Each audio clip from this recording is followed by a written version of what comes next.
Hello and welcome back to Grim Survival. This is going to be the 20 question Q&A. This is a challenge that's been going around quite a few prepper channels. I watched TJ Preps do it, Pinball Preparedness did it, and I don't know if anybody's challenged me or not, but I took it personal anyway.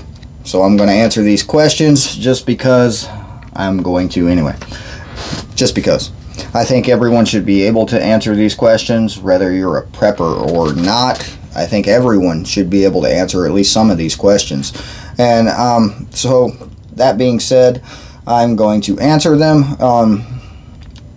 The challenge is actually found at battlebox.com, and it goes into why they're challenging and this and that and questions. But anyway, I'm going to go ahead and answer these questions just because, like I said, because I can. I can. Like I said, I went over, I listened to Pinball's and TJ's both videos. So, yeah, I answered all the questions already. It was pretty easy, actually. For me, at least. But anyway, number one, where are all of your fire extinguishers located? I have one under the kitchen sink. I have another one in the pantry. I believe I have a third one out in my shed, I believe. That being said, any semi-truck or dump truck I've ever driven had one in there too. I don't keep one in my car. I just don't. I should, but I don't. Where do you keep your bug out bag? It's with me almost everywhere I go. If I'm driving away from my house for more than 20 miles, it's in the car with me. Otherwise, it's, somewhere right by the door, or sometimes I leave it by the bedroom door. Just depends on where I go in from the house when I'm carrying the heavy thing with me. Can you remember the last, this is number 3. Can you remember the last time you updated your bug out bag? Yeah, it was about 3 weeks ago. I swap it around constantly, although I had been pulling a lot of things out of it for videos and showing it on videos, so I've been, messing with it periodically over the last couple of weeks too. Alright, number 4. Who else in your household or near you knows about your bug out plan? Everyone in my household and nobody else near me. Yeah, that was simple. Alright, number 5. How would you defend your home against an intruder? I keep an AR next to the bed. I do.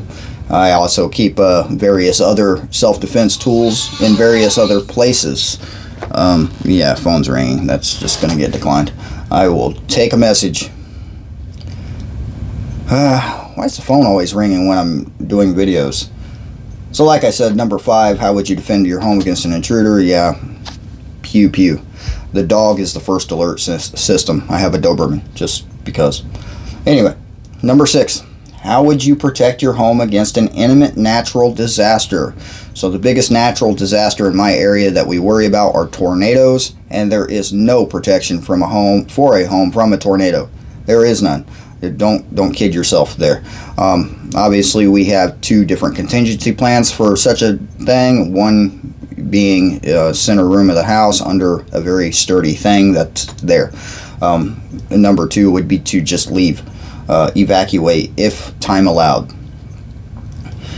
Number 7, do you know what type of natural elements threaten your home and family daily?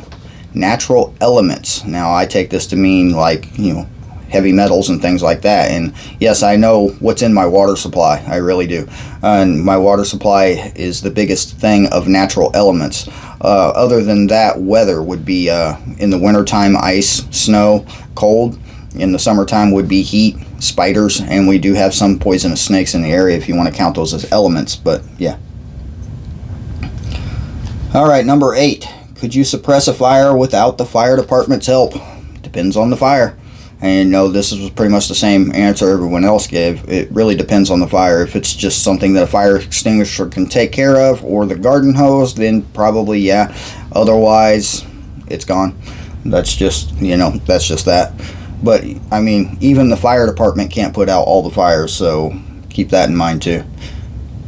Are you confident you could survive up to 3 weeks without power? I could survive a lot longer than 3 weeks without power. My actual prepping plans don't include alternate power systems as a contingency. They are there just in case, but my prepping plans don't really rely on electricity at all.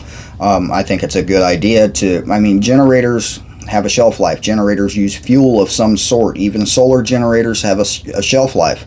The batteries don't last forever, so being able to survive in a complete grid down situation, whether you have backup power or not, is key in my opinion.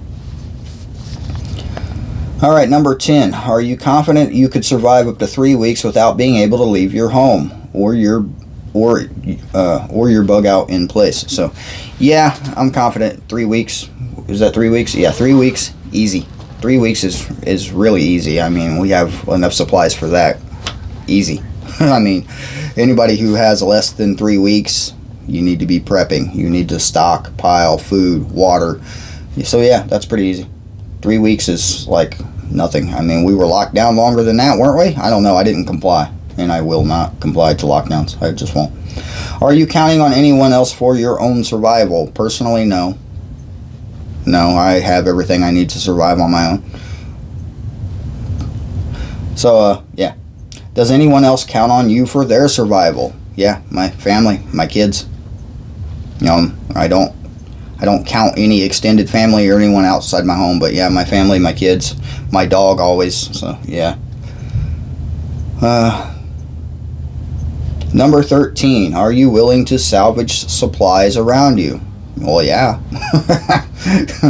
Depending on what you mean by salvage, if we're talking about looting, then yeah, but yeah, salvaging supplies is, yeah, there's places around me within a half a day's walk, I'd say, that has things I could salvage if the need arises and if it's available at that point. Do I count on it? No, definitely not. You got to think of population in your general area, of how many other people know about the supplies that could be salvaged from certain places. So yeah, I would never count on that, but I definitely am willing to do so. Where was I? Number 14. Are you willing and prepared to utilize nature to help you survive? Very, very willing and very prepared. I have a lot of bushcraft survival skills that I don't show enough of on this channel. I really should do more of those videos. I really should. But I also I'm getting better at gardening every year because we practice more and more. So that's a thing. I know how to hunt. I know how to fish. Yeah, nature to survive. Wild edibles. I have quite a few books on wild edibles, and I'm learning more and more the more I study it. So yeah, which I need to be reading those again. Read and burn that information into your head. So yeah. Where was I? Yeah, 15. How do you feel about the thought of being totally alone? I mean, I'm a truck driver. I've been totally alone for years in a truck. I lived in a little tiny cubicle, which is a truck, for many years, and I've gone days on end without any human contact. The thought of it doesn't bother me at all.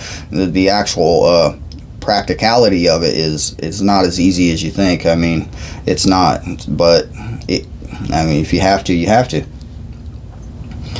Yeah. Number 16. I keep losing my place on the screen. I need to really keep my mouse there. How much water do you have stored right now? Not nearly enough. Not nearly enough. I would say I have about a 3-month supply of water, and I'm increasing that daily. I had recently built a 5-gallon Berkey water filter system, and I am using it. I'm filling up every extra thing I have that doesn't have water in it. In the event of a grid down situation, I will fill up every bathtub, I will fill up every sink, I will fill up every other thing with water that can be used for whatever it could be used for. Definitely have plans for extra water storage, have a large water heater that's full of water. I have a pond not far from me. Yeah, I mean, I'm getting there. How much food do you have stored right now? That number it varies. It really does, because we rotate, but we're pushing right about a year at this point. It's gotten back up there from when it was diminished.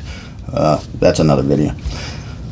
How confident, I'm on number 18, by the way. How confident are you in your ability to purify water to drink? 100% confident. 100%. Like I said, I built a Berkey system. I know how to boil water. I have Sawyer Minis. I have a life straw in a drawer somewhere. I put the life straw in the junk drawer just in case you wanted to know what I think of life straws. But yeah, I mean, boiling water is the number one go-to if you're pulling it out of a lake or a river or something like that. I also have a Sawyer S3 Select, which takes out heavy metals, chemicals, pesticides, things like that.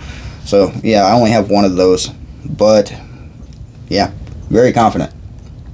Number 19, what is the quickest route and the route least likely to be overtaken or crowded with others to get out of town?